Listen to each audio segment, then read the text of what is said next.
ایران کے شہید supreme leader آیت اللہ سید علی خامنئی کے سفر آخرت میں لاکھوں لوگ شریک ہیں۔ ایران بھر کی فضا سوگوار ہے۔ عوام آقا جان سے عقیدت کے اظہار کے لیے محبت بھرے پیغامات مسجد کی دیوار پر درج کر رہے ہیں۔ مزید تفصیلات اس رپورٹ میں۔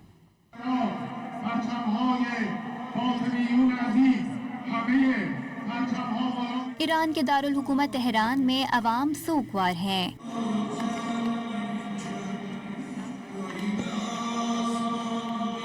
آغا جان کی شہادت کا غم تھمنے کا نام نہیں لے رہا۔ عوام گرینڈ مسجد میں شہید سپریم لیڈر علی خامنئی سے اپنی محبت اور جذبات کا اظہار وہاں قائم کی گئی ایک دیوار پر لکھ کر دل کا بوجھ ہلکا کر رہی ہے۔ سوشل میڈیا پر وائرل ویڈیو میں دیکھا جا سکتا ہے کہ لوگوں کی بڑی تعداد مسجد کی دیواروں پر اپنے شہید سپریم لیڈر کے لیے دعائیں اور یادیں درج کر رہے ہیں۔ میں نے لکھا کہ میں یہاں آیا تھا لیکن آپ یہاں نہیں تھے۔ آغا جان، کچھ سال پہلے جب میں 16-17 سال کا تھا، رمضان کا مہینہ تھا، ہم آئے تھے اور آغا کے پیچھے کھڑے ہو کر نماز پڑھی تھی۔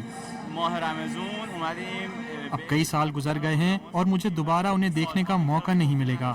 غم سے نڈھال ایک سوگوار نے اپنے جذبات پر قابو نہ رکھتے ہوئے کہا کہ جب آغا جان کا انتقال ہوا تھا تو لگا کہ اس کے اپنے والد کا انتقال ہو گیا ہو۔ میں خود کو بہادر محسوس کرتا ہوں۔ لوگ اب اپنے ہوش میں آ گئے ہیں، وہ ایک دوسرے کی مدد کر رہے ہیں۔ انہیں اب احساس ہوا ہے کہ انہوں نے کس کو کھو دیا ہے، ایک قومی رہنما کو اور آغا جان کو۔ جب آغا جان کا انتقال ہوا تو مجھے ایسا لگا جیسے میرا باپ مر گیا ہو۔